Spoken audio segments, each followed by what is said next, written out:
오늘도 말씀 주셔서 감사합니다. 죄로 자와 힘든 자와 같이 도와다는 자들에게 맡기지 아니하시고 누구나고 연약하고 죄인들에게 이 말씀 부탁하시고 나의 양심을 묻지 않고 성령이 주시는 감동으로 아버지의 말씀을 듣게 해주셔서 감사합니다. 이 종의 입술에 하나님 말씀 주시고 나의 마음이 진실하게 주의 말씀 합하게 하여 주시고 듣는 모든 하나님의 백성들이 정말 하나님의 뜻을 알며 그 뜻을 알매 감동하게 하여 주시고 순종하여 은혜 받는 은혜가 있게 하여 주시옵소서. 예수님의 이름으로 기도하옵나이다. 아멘. 예수님이 지난주에는 세례 요한에게 세례를 받으셨고 하나님의 모든 의를 이루셨습니다. 인간으로 오셨기 때문에 하나님 자신이지만은 세례를 받으셔야 했습니다. 그리고 그때 하나님께서 인증하는 내 종이라고 인증하는 말씀을 주셨습니다. 이는 내 사랑하는 아들이요 내 기뻐하는 자. 변화산에서 그 말씀이 똑같이 드렸습니다. 결정적일 때죠. 예수님이 사역을 시작하실 때 이가 누구인지를 하나님이 친히 음성으로 말씀해 주셨고 십자가를 지기 직전에 그 십자가를 지러 올라가는 그때 하나님은 또한 구약의 두 선지자를 통하여 보여주셨습니다.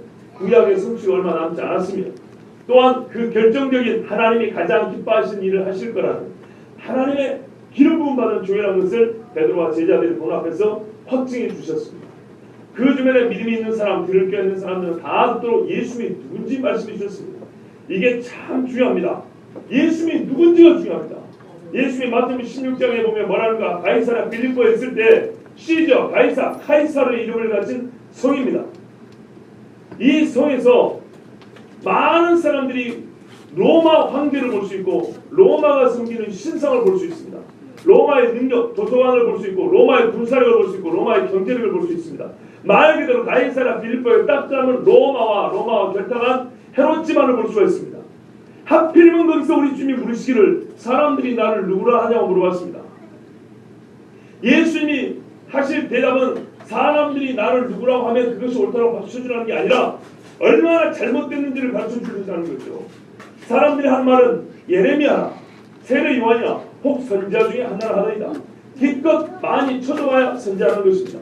그러나 예수님이 이것에 만족하지 않으셨습니다. 나를 미치광이나 말 안 해서 고맙고 나를 거짓 선지자라 말 안 해서 고맙다 이렇게 말하지 않았습니다. 불만이 가득했습니다. 주님은 너희는 그럼 나를 누구라고 하느냐? 답이 안 나왔기 때문에 물어본 거죠. 그랬더니 제자가 말했죠. 시몬 베드로가 대답하여 주시되 이르되 주는 그리스도시요 살아계신 하나님의 아들이십니다. 주는 그리스도십니다. 원래 말하면 당신이 그입니다. 바로 당신이 그입니다. 수어의 호흡 그리스도스입니다. 당신은 하나님의 아들입니다.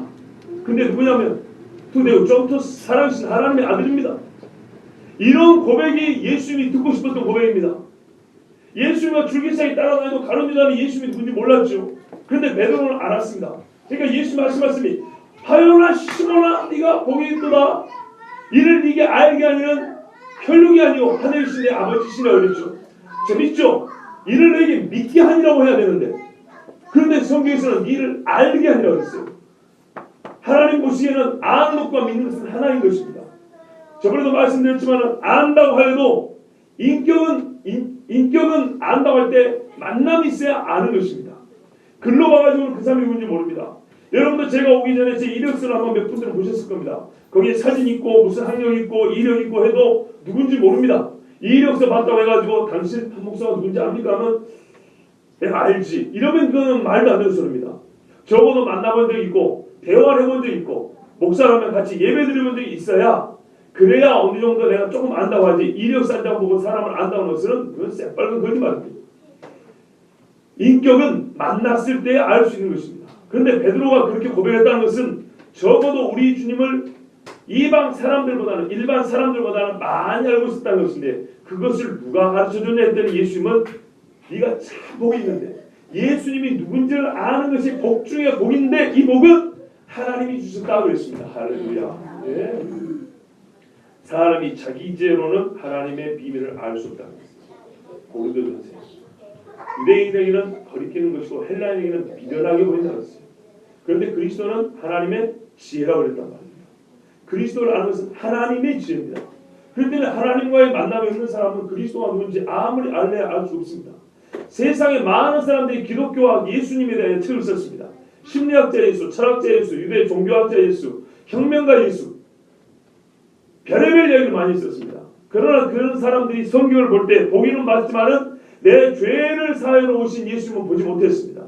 하나님의 큰 일을 이루러 오신 하나님, 그 예수, 내 기뻐하는 자, 나의 사랑하는 아들이라는 하나님의 음성은 철저하게 외면하고 그때 당시 환경에 비추어서 이랬겠거니 저랬겠거니 사람들이 상상으로 쓴 예수, 그런 예수를 전합니다. 그런 예수를 가르치고 그런 예수를 배웁니다. 현대성이라는 이름을 붙입니다. 그 앞에 21세기에는 예수를 이렇게 해석한다.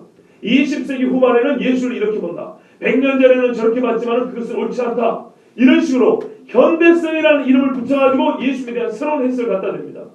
휴대폰이 아무리 쓸만해도 새 것이 나오면 쉽게 바꿔보는 젊은 사람들처럼. 아까 우리 전도쌤들 공부할 때 하려던 얘기가 이거였어요. 60년 전, 70년 전에 영국의 유명한 영문학자요, 북구 유럽의 신화를 전공했던 C.S. 루이스라는 아주 유명한 석학이 있습니다. 이 양반이 뭐라냐면 그때 당시 이미 반세기 전에 뭐라고 그랬냐면 이 시대는 옳고 그름 또는 실제로 유용하냐 유용하지 않냐를 따져보기 전에 현대성, 새 것이면 무조건 좋다라는 신드롬에 빠져있다고 그랬어요. 새 것 중독 중에 빠졌다고 그랬습니다. 이게 50년대 이야기입니다. 그런데 오늘날 이 말이 정확히 맞습니까? 틀립니까? 정확히 맞습니다. 저 같은 경우도 책을 살 때 이왕이면 새 책을 보려고 합니다. 요즘 나온 책. 근데 깊이 공부를 하면 옛날 사람들이 훨씬 대단합니다. 신학 대학원을 졸업하고 또 대학원을 갔어요. 그런데 제가 그때 아주 교만한 생각을 했습니다. 나는 21세기 사람이고 아직 젊고 그 현대 과학이라든지 심리학이라든지 이런 공부를 전공을 알지만 교양이라도 읊어봤기 때문에 500년 전에 살았던 칼빈 선생님보다 루터보다 내가 낫겠지. 그 양반들은 교리적으로는 아주 튼튼한 지식을 갖고 있어도 여러 다양한 방면의 지식은 나보다 부족하겠지. 그리고 건방지게 그런 생각을 하고 500년 전 선배들이 쓴 책을 열어봤습니다. 그리고 한 권을 책 읽기도 전에 무릎 꿇고 잘못했습니다. 형님 그랬습니다. 그때부터 제 입에 붙은 말이 이겁니다. 시대는 달라져도 사람의 본성은 똑같다. 기구와 기술이 달라진 것이지 사람은 변하지 않았다. 고대로부터 고전이라는 책들이 있습니다. 고전. 재미도 있거니와 변하지 않는 진리성이 들어있어 고전이라고 합니다. 시대는 유럽이고 동양이고 과거고 현재고 시대는 다 달라요. 시대는 다르지만 환경은 다르지만 늘 변하지 않는 어떤 진리의 요소를 담고 있는 책들. 그래서 어느 시대에 누가 봐도 그렇구나 하고 이렇게 감동이 되며 깨달음이 큰 책들, 이런 책을 고전이라고 합니다. 문학적으로 뛰어날 뿐만 아니라 그 안에 진리성이 있어야 돼요. 진리는 아니고 진리성이 있어요. 제가 옛날에 문학을 아이들에게 학원에서 가르쳤거든요. 문학이 뭐냐 했더니 삶의 진리를 추구하는 언어 예술이라고 간단히 말합니다. 사전적 정의입니다. 삶의 진리를 추구하는 언어 예술입니다. 우리가 그림을 그리는 예술이 있고 음악을 하는 예술이 있고 조각을 하는 예술이 있지만 글로 하는 예술을 하는 겁니다. 글 예술. 그런데 뭘 추구하냐, 이 예술은 도대체 뭘 추구하냐 했더니 보기만 좋고 재미만 있는 것이 아니라 삶의 진리를 추구한답니다. 이 글을 읽는 사람이 이것이 내가 놓쳤던 것이구나. 이것이 참으로 중요한 것이었던구나. 이거를 배운다는 겁니다. 그 글을 읽으면. 그래서 그런 글들 중에 일부가 어디로 올라갑니까? 교과서에 들어갑니다. 도로시 세이어즈라는 영국의 작가가 있습니다. 소설도 많이 썼던 여자 작가입니다. 여류 작가인데 2차 대전을 경험했습니다. 이분이 기독교 교리를 다시 생각하다 이런 책을 썼어요. 그런데 그 책에서인가 또 다른 책인데 하여튼 2권 있는데 거기서 뭐라 그러냐면 하나님께서는 우리가 진리를 깨닫지 못하기 때문에 위기와 고난을 준다고 했어요. 예를 들어 이런 겁니다. 지금 옷을 다 입고 계시죠. 옷이 갖고 있는 기능은 크게 두 가지입니다. 크게 두 가지. 첫째는 몸을 보호하는 거고요. 둘째는 아름다움 때문에 입는 겁니다. 크게 나누면 두 가지입니다. 간단히 말하면 안전과 심미적 추구를 충족시키기 위해서 그런 겁니다. 그런데 둘 중에 하나를 고르면 뭐가 더 중요한가요? 옷을 입고 사람의 몸이 보호받는 거하고 이쁘게 보이는 거하고 둘 중에 하나를 택하라면 뭘 택하겠습니까? 보호. 예? 보호받는. 보호받는 걸 택하겠죠. 요즘에 아가씨들 옷 입는 거 봐보세요. 보호를 택합니까? 보기의 종을 택합니까? 보기의 종을 택하죠. 그런데 2차 전쟁이 빵 터졌습니다. 옛날도 마찬가지였거든요. 2차 전쟁이 빵 터지니까 사람들이요 질긴 신발을 찾고 질긴 옷을 찾습니다. 왜 그럴까요? 배부를 음식을 찾습니다. 영양가 있는 음식을 찾습니다. 맛 좋은 음식보다 영양가 있는 음식을 찾습니다. 맛 좋은 음식이 틀렸다는 말이 아니고 보기 좋은 옷이 틀렸다는 말은 절대 아닙니다. 그런데 평상시 사람들이 평온할 때는 보다 중요한 것과 보다 덜 중요한 것을 뒤집어가지고 뒤집었는지도 모르고 이게 상식인 줄 알고 막 살아고 이게 점점 극단으로 치우친다는 거예요. 시간이 가면 갈수록 옷을 보호하고 사람의 품위를 유지시키는 것보다는 사람의 눈길을 끌고 사람들에게 인기를 끄는데 눈을 끄는데 말 그대로 마음을 끄는 눈을 끄는데 옷을 입는 정말 이거 여자 가수들 봐보세요. 요거하고 요거 두 개 차고 나오잖아요. 그게 노래하고 무슨 상관입니까? 노래하고 아무 상관이 없는데 육신의 정욕, 안목의 정욕을 채워주려는 욕구 이것을 사람들이 충족시키려 가져오는 겁니다. 그런데 만약에 그 아가씨들이 영하 30도에 얼어 죽게 되면 그거 차고 나오겠습니까? 자녀가 개를 잡아서 개가죽이라고 불렀을 겁니다. 자, 여러분 지나친 표현이지만 이게 중요한 이야기입니다. 하나님께서 우리에게 생각이 사람이 가만두면 어떻게 되냐? 자꾸 옆으로 새 나갑니다. 이 타락한 본성은 타락한 죄의 유혹을 항상 갖게 돼 있어요.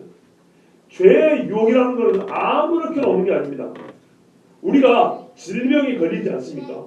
병원균이 수만 가지가 들어와도 딱 우리 몸에 약한 부분하고 아다리가 딱 맞아야 이게 병이 걸리는 거예요. 그렇죠? 그런 것처럼 도라이버를 돌리면 이게 구멍이 쭉 들어가죠. 예, 너트를 돌리면 돌아가는 것처럼 사람 몸이 원하는 죄의 어떤 그 유형들이 있어요. 특별히 약한 게 있어요. 그러면 마음이 드는 딱 거기에 맞는 시험을 갖다 줘서 딱 걸리게 만든다는 겁니다. 그런데 기본적으로 모든 사람이 갖고 있는 유혹이란다. 마음에 갖고 있는 욕구는 뭐냐면 사람들이 높아지고 싶은 거고 사람의 인기를 끌고 싶은 거예요. 많은 사람이 자기 뒤에 있게 하고 싶은 거예요. 이게 기본적으로 갖고 있는 죄의 욕구입니다. 아담과 하와가 선악과를 따먹을 때 보기에 좋고 먹을만 탐스럽기도 하고 지혜롭게 먹었다 그랬어요. 그런데 마귀는 한마디 했거든요. 하나님과 같아진다 한마디 했어요. 이 한마디 했던 이거를 더 풍성하게 해석을 했어요. 더 풍성하게 악한 쪽으로 확정을 시켰어요. 그리고 따먹었어요. 합리적인 이유를 만들었어요. 원래 옷이라는 것도 처음에는 사람에게 품위를 유지하고 우리 몸을 보호하는 기능을 갖기 위해서 만들어진 겁니다. 처음에는. 그런데 시간이 갈수록 아름다움을 추구하는 인간이기 때문에 아름답게 만들었어요. 뭐 그게 아주 잘못된 건 아니에요. 그런데 시간이 가다 보니까 아름답게 더 아름답게 한다고 했는데 엄밀히 보면 그 아름다움이 진짜 아름다움이 아니고 사람들이 내 외모에 혼밥 빠져가지고 나를 따라오게 하는 겁니다. 그럼 어떻게 되냐? 외모만 이쁘다고 따르는 게 아니라 외모가 이쁘면 나중에 그 사람의 말을 따라오게 돼 있어요. 이게 위험하다는 겁니다. 여자가 얼굴이 반지르하게 생기고 죄송합니다. 성착을 하는 게 아니에요. 얼굴이 예쁘게 생기고 진짜 야한 옷을 입고 간다 봅시다. 어느 남자들이 그렇게 쳐다본단 말이에요. 그런데 멍하고 쳐다보는데 갑자기 배자 와서 저기요 하면 남자들이 깜짝 놀라면서도 엄청 좋아합니다. 말 걸어줬다고. 그러면서 저기 택시비가 없어서 그러는데요. 10,000원만 빌려주세요. 아 예 빌려주고 전화번호라도 잊으시답니다. 근데 노숙자가 와가지고 술 딱 취하고 집에 가려는데 돈이 없는데 아저씨 돈 없어요 이런단 말입니다. 무슨 말 하는지 아시겠죠? 옷을 그렇게 야하게 입고 외모가 번지르하면 그걸로 사람들한테 박수 받고 끝나는 게 아니라 그 다음의 것을 요구할 때 그 다음의 것들은 보통 이 마음을 끄는 것들인데 한 번 유혹이 되면 그 다음에 제2, 제3의 요구는 어떤 걸 반드시 윤리적 판단해야 된다. 이게 옳은 일이냐 그런 일이냐 판단해야 되는데 판단할 기회조차도 얻지 못하고 처음에 혹한 것 때문에 줄줄이 끌려가 버린단 말입니다. 대개 이런 경우는 남자가 이쁜 여자를 봤을 때 사람을 죽여버립니다. 그 여자 마음에 들라고. 그러죠. 그런 것처럼 예수님에 관한 이야기 우리가 보기에는 좀 불편할 수도 있어요. 건강을 위해서 옷을 입는다고 했을 때는 물에 들어갈 때는 구명조끼를 입어야 되고요. 눈 맞을 때는 방한복을 입어야 됩니다. 영 불편합니다. 보기에도 별로 그렇게 이쁘진 않습니다. 그렇지만 그걸 입어야 삽니다. 그게 더 중요하죠. 이쁘게 보이는 것보다. 예수님을 이야기할 때도 우리 마음에 불편할지라도 우리 보기에 좋고 우리가 듣기에 좋을지라도 뒤집어진 예수를 많이 말한다는 겁니다. 그러나 성경에서는 뒤집지 않은 원래 예수님을 말해주는데 이 원래 예수님은 사람들이 보기에는 원하지 않는 모습, 사람이 예수님을 입기에는 너무 불편한 그런 예수님을 성경에서는 보여준다는 말입니다. 그 예수님의 이야기가 마태복음 4장에서부터 본격적으로 들어갑니다. 자칫 몸을 보호하고 인간으로서의 품위를 유지하는 옷의 기능을 망각하고 순전히 보기 좋게 다른 사람의 눈길을 끌고 나중에는 마음까지 뺏을 수 있는 그런 희한한 능력을 갖게 하는 옷차림을 원하다마는 진짜 옷의 기능이 무엇인지 깨달을 날이 올 때에는 옛 잘못된 습성 때문에 목숨을 잃을지도 모릅니다. 전쟁이 나는데도 정신 나가게 요거 2개 쳐놓으면 죽어요. 신발도 대충 신을 신고 다니면 평상시에도 발이 건강하지 못한데 전쟁은 피나도 못 갑니다. 발 부르터가지고. 그러죠. 부인들이 왜 분화를 신습니까? 불편하고 무거운데. 그거는 생명이 더 중요하기 때문입니다. 하나님은 생명을 얻고도 풍성히 한다고 그랬습니다. 그래서 생명을 얻은 다음에는 이 생명을 더 풍성하고 아름답게 해야 하는 필요가 있어요. 건강을 추구하고 그런 다음에 옷을 아름답게 꾸밀 이유가 있어요. 그런데 건강을 훼손하면서까지 아름다움을 추구하는 옷은 잘못된 옷인 것처럼 우리에게 정말 말하고 싶은 예수가 있는데 그 예수는 싹 빼버리고 이 시대 사람들이 원하는 하나님이 우리에게 전해주고 싶은 예수가 아니라 사람이 만나고 싶은 예수를 골라먹기 시작한다면 정말 주님이 심판하실 그날에는 우리가 아무것도 하나님 앞에 건진받을 이유가 없어서 이를 갈면서 그 심판 속에 들어갈 수밖에 없습니다. 제가 이번에 세월호 사건을 보면서 마음이 너무 아팠습니다. 저는 섬에 살았기 때문에 실제로 배가 침몰해서 또는 바다에 빠져서 죽는 사람을 본 적이 있습니다. 어릴 때부터 봐왔습니다. 끔찍합니다. 특별히 이번에 그 영상 중에 배가 깔아앉을 때 창문을 깨려고 막 했던 사람이 있죠. 막 의자 갖다 대고 주먹을 막 치고 그게 절대 안 깨집니다. 그런데 그 배가 좀 더 깔아지고 난 다음에 밑에서부터 물이 차고 올라가서 창문 이런 세밀한 이렇게 좁은 공간을 뚫고 물이 고래에 물 쏘듯이 올라왔어요. 밑에서 물이 차고 올라왔으니 그 속에서 사람들 물 수압에 차가지고 얼마나 고통스럽게 죽겠습니까? 바다 수행하다가 죽을 고비도 넘게 많기 때문에 이게 얼마나 무서운 일인지 얼마나 무서웠을까. 진짜 그 유리로 물이 점점 차고 밑에서 물이 차오는데 얼마나 무서웠을까. 그래서 소리를 지르고 옆에서 먼저 죽은 사람 시체가 둥둥 떠있고 막 소리 지르면서 얼마나 무서웠을까 생각하면 심장이 울렁거립니다. 그러면서 동시에 이런 생각도 해봤습니다. 저 창문을 두드리던 사람이 살려달라고 애쓰를 쓰고 난리를 하는데 저 사람이 이 사회에서 어떤 직위에 있었던 사람일까. 수천만 원짜리 적금 통장이 있었다는데 그게 저 순간에 저의 생명이 지금 끝나는 생명이 지금 한 방에 훅 불면 끝나는 그 순간에 그의 죽음을 그 죽은 후의 세계를 그 적금 통장이 보장해 줄까. 보험을 엄청나게 많이 들어놨겠지. 생명보험, 상해보험 많이. 그 보험이 무슨 힘이 되어줄까. 아는 인맥이 대단할 수도 있죠. 청와대 아는 사람이 있을 수도 있고 뭐 국정원장 할 수도 있어. 박근혜 대통령을 안다 안들 그게 지금 이 순간 어떤 평안을 주고 어떤 안심을 줄 수 있을까. 모든 걸 생각하는데요. 하나도 없어요. 물에 떠있는 지푸라기 하나만도 못해요. 이 세상에 자기가 펼쳐놓고 이루는 업적들은 숨이 끊어지는 일보 직전에 아무런 능력을 행사하지 못한다는 것을 그 장면을 보고 깨달았어요. 그렇다면 우리가 왜 예수를 믿는지 한번 꼼꼼히 생각해 봐야 됩니다. 누구라도 그런 순간이 옵니다. 우리가 사람들이 죽을 때 평안히 갔다 그럽니다. 평안히 가는 것처럼 보이지만 둘 중에 하나입니다. 진짜로 평안히 가는 사람이 있고 어떤 사람은 안 평안한데 안 편한 걸 표현할 힘이 없어요. 무서운데 얼굴을 찡그릴 힘이 없어서 그냥 가만히 있는 거예요. 마비가 돼가지고. 그 사람이 기력이 쇠해서 죽었다는 기력. 숨 쉴 힘이 남으면 죽는 겁니다. 숨 쉴 힘이 남아있으면 아무리 병이 있어도 살아있는 겁니다. 숨이 붙어있으면. 그런데 기력이 닿아서 죽었다고 합니다. 그러니까 숨을 쉴 힘이 없는데 무섭다고 어떻게 표현할 것이며 괴롭다고 어떻게 표현할 것입니까? 그런데 눈 감고 잠자리 한번 들 거라고 생각해 보십시오. 내가 지금 이 순간 의식은 말똥말똥한데 몸을 못 움직여 생각해보세요. 가렵고 먹고 싶고 코가 근질근질해도 할 수 있겠습니까? 옆에서 누가 말을 하고 말도 그 움직여 생각만이 차라리 죽으면 낫다고 생각할 정도로 끔찍한 이야기입니다. 그런데 예수 믿지 않고 죽으면 상상도 못할 끔찍한 일들이 벌어집니다. 저 물속에 빠져가는 사람이 지푸라기가 옆에 있어서 붙잡았겠지. 그런데 그 많은 자기가 해놓은 업적과 쌓아놓은 것들이 지푸라기 하나만도 못한 것을 저 순간 깨달았겠지. 깨닫기라도 했으면 다행이지만 그것도 못하고 정신이 없을 정도로 공포에 휩싸여버리면 순식간에 죽어버립니다. 얼마나 끔찍하고 무서운 일입니다. 예수를 어떻게 아시겠습니까? 정말 이 세상에 아까 말한 대로 이런 예수 저런 예수인데 그 예수가 그 물속에 빠져 들어갈 때 그 지푸라기만도 못한 적금 통장과 같은 예수라면 박근혜를 알면 뭐 할 거냐 이 말이에요. 수많은 인맥 중에 하나 예수님이라는 인물을 알고 있는 그 인맥 중에 하나에 불과하다면 그 사람의 죽음을 어떻게 우리가 위로할 수 있겠습니까? 상가에 가서는 살아있는 사람을 위로하는 것입니다. 유족을 위로하는 것이지 죽은 사람을 위로하는 게 아니에요.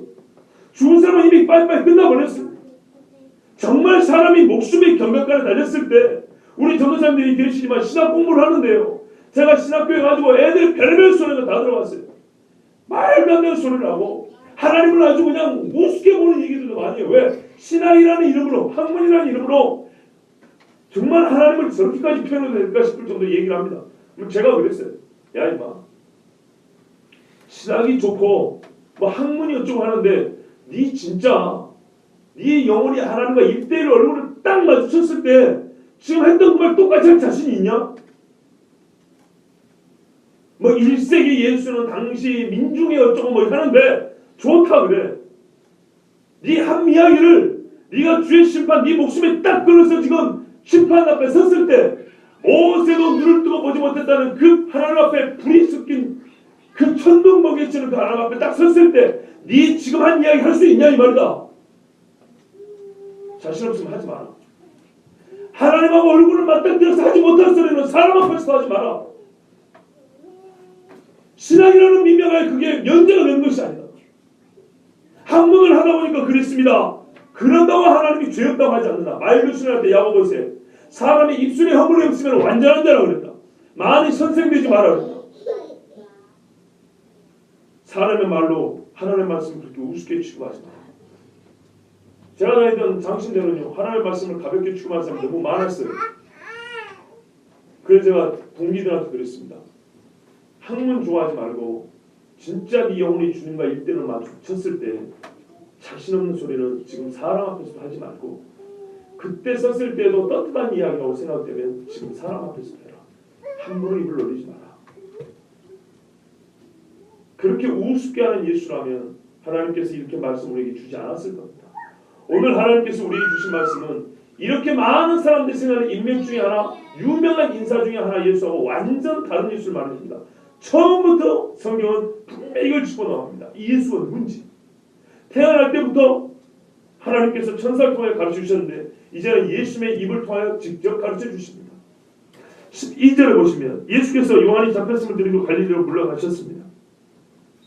요한이 잡혔습니다. 요한이 헤롯 안티파스에게 네 동생의 부인을 취하는 것이 옳지 않다라는 말을 해가지고 잡혔습니다. 옳은 이야기에다가 잡혔습니다. 그래서 사람들이 역시 요한과 비슷한 사람을 아마 잡으려고 노력했을 겁니다. 우리 예수님이 그 위기를 잠깐 피했습니다. 그리고 갈릴리로 가셨습니다. 갈릴리로 가셨다가 나사렛을 떠났습니다. 이 나사렛은 예수님의 고향이 아니겠습니까? 어린 시절 살았던 곳입니다.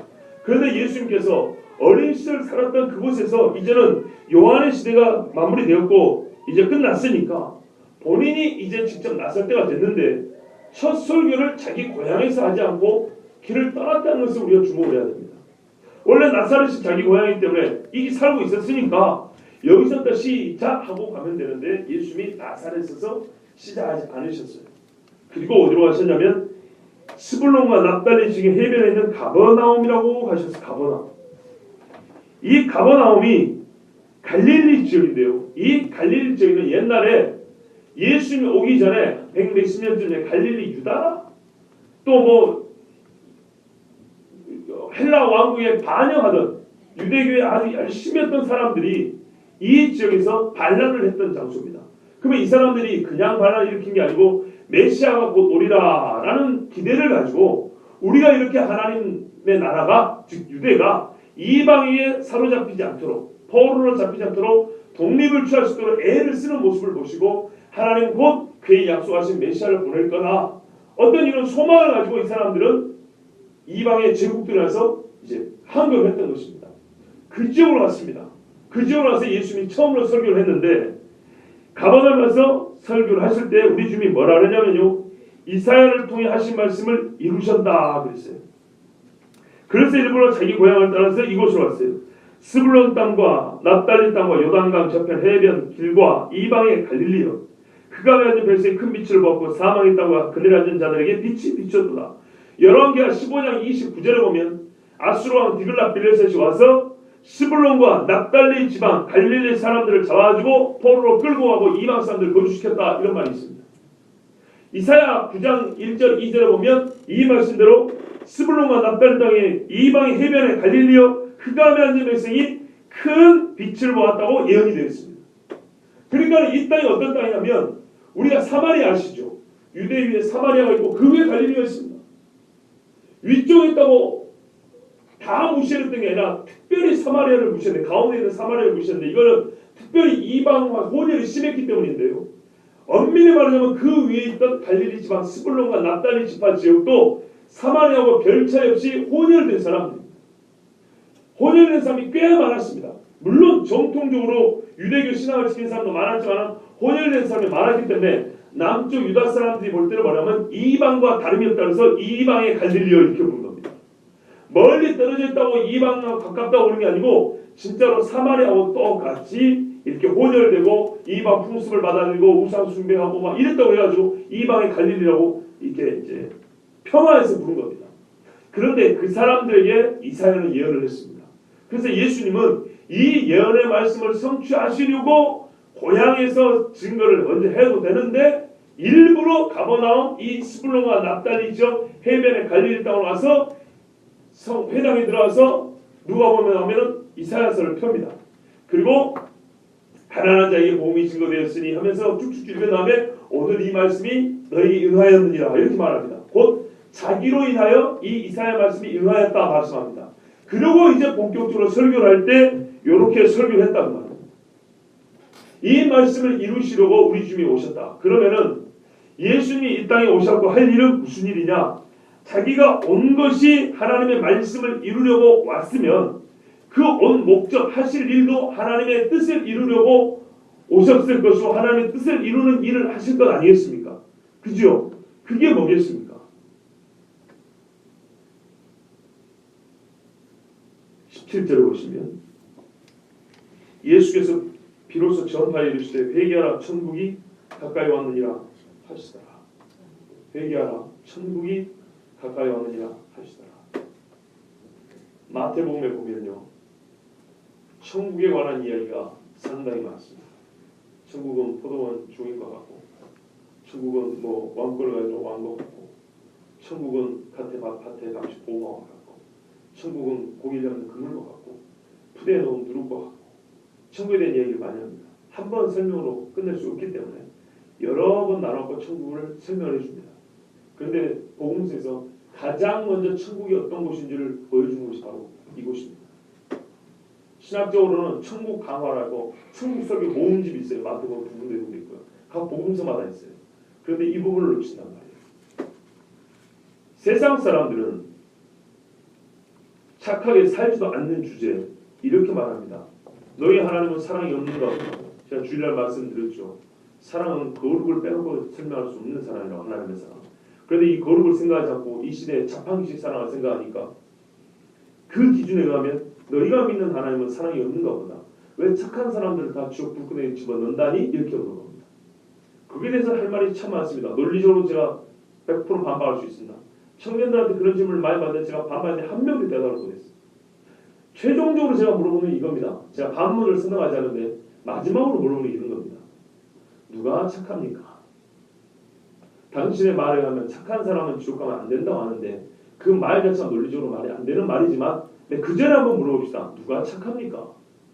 그러면 말을 못하고 내가 아는 누구 내가 착하다는 게 아니고 누구 참 여유가 많으시오. 당신이나 걱정하시오. 그러면 당신은 당신 말대로 하더라도 지옥 갈 사람이네. 착해야 지옥 갈 사람이고 당신 말대로 하더라도 근데 그렇게 속편하게 말할 수 있는가? 그렇지 않습니까? 누가 착하냐고 물으면 그대도 양심이 있고 자기가 착하다고 소리는 안 해요. 그러면 그 말대로 하면 착하면 지옥 가면 안 되니까 안 착하면 지옥 가야 되잖아요. 그럼 자기 말로 안 착하다면 자기는 지금 지옥 갈 소리를 자기 입으로 따블 때고 있으면 당신의 말이 당신을 정죄할 것이오. 그때 가서 그러면 자기 친구가 착하대요.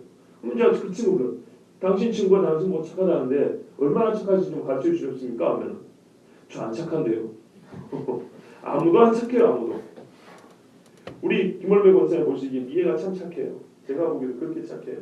근데 미애가 아무리 착해도 구원 얻을 만큼 착하지 않아요. 미애한테 직접 가가지고 니는 네가 구원 얻을 정도로 착하다고 생각하냐면 손살을 치면서 난리를 칠 겁니다. 무슨 소리 하냐고? 아무도 없어요. 세상 논리로만 하더라도 천국 들어갈 사람 아무도 없습니다. 그런데 천국 갈 수 있는 방법을 가르쳐 주시잖아요. 우리 주님은 말 낭비를 안 해요. 마귀도 낭비를 안 해요. 마귀가 인간에게 시험할 때는 정확한 걸 가지고 걸고 넘어집니다. 지난주 보시듯이 예수님 시험하는 거 참 엄청난 사건이죠. 정확하게 예수님 앞에 필요하고 자기가 줄 수 있는 것처럼 꾸밀 수 있는 것 그리고 사람이 가장 약한 사람이 어떤 시험을 받고 있는지 알면 그가 어떤 존재인지 압니다. 시험이 없는 것은 사람이 아니라는 이야기입니다. 시험이 있으니까 사람인데요. 어떤 시험을 당한가 보면 그 사람이 뭐가 약한지를 볼 수 있어요. 성적으로 시험 당한 사람은 그 사람은 다른 사람에 비해서 조금 더 성적인 약함이 있었던 사람이고 물질로 고생하는 사람은 보면 물질을 버는 데라든지 쓰는 데라든지 지혜가 좀 부족하다든지 물질에 지나치게 욕심이 많다든지 하여튼 물질에 뭔가 약점이 있는 사람들입니다. 모든 사람이 공통되지만 조금 더 심한 사람이 조금 더 시험을 당하게 됩니다. 예. 그래서 성경에 보면 하나님이 시험하지 않는다고 하나님이 시험한다고 두 가지가 있어요. 사람이 성장하기 위해서 사람이 주권적으로 시험을 해가지만 그 시험에 이게 아다리가 딱 걸리는 사람은 자기의 연약함이 있을 때 거기에 이렇게 딱 맞아 떨어지는 거예요. 블럭 맞추듯이 암컷과 수컷이 딱 맞듯이 이 시험이 떠돌아다니는데 자기의 연약한 부분이 있어서 그거를 지가 딱 무는 거예요. 그래서 자기가 시험을 당하게 하는 거예요. 이 세상에 많은 사람들이 천국을 이야기하고 예수님을 이야기할 때 빼먹고 얘기하는 것들이 많습니다. 천국 하면 착한 사람이라는 공식은 성경이 말해준 적이 없습니다. 오히려 천국을 말할 때 성경은 회개를 짝으로 지어줍니다. 믿음이란 말을 짝으로 지어주면 딱 이해가 쉽겠는데 왜 회개라고 짝을 지었을까요? 회개는 믿음이 있어야 하는 것입니다. 회개가 무엇입니까? 자기가 죄인이라고 고백하는 것입니다. 죄인. 세상에 술주정뱅이를 놓고도 한번 물어보십시오. 당시 죄인하면 취중 진담이라는데 취중에도 죄인이라고 말하는 사람이 별로 없어요. 아주 떡이 되도록 취해야 그래 나 죄인이다 이러지. 죄인이라고 말 안 합니다. 사람이 자기 자신을 설명하는 데 있어서 가장 자기를 설명하는 말로 쓰고 싶지 않은 말이 죄인이라는 말입니다. 사람이 남한테 아쉬운 소리를 하더라도 불쌍히 여겨달라는 말을 절대로 안 쓰고 마지막까지 아껴놓는 것처럼 살려달라는 소리는 진짜 목숨이 끊어질 때쯤 돼야 써먹는 것처럼 어지간한 사람 자존심 때문에 그런 말 안 합니다. 그런 것처럼 교회에 와서 하나님을 믿겠다 예수를 믿겠다 나와도 잘못했다 죄 용서해달라는 소리는 어지간하면 안 하고 넘어가려고 애를 씁니다. 새가족 교육시킬 때도 당신이 죄인입니다. 이런 말은 정확하게 표현 잘 안 합니다. 하나님께서 우리 죄를 해주셨습니다. 여러분 믿으시죠? 아멘. 그럼 넘어갑니다. 한 사람 한 사람이 묻는 질문입니다. 예수님이. 믿음이 있다라는 말은 믿음의 대상이 있는 거고요. 믿는 내가 있는 거고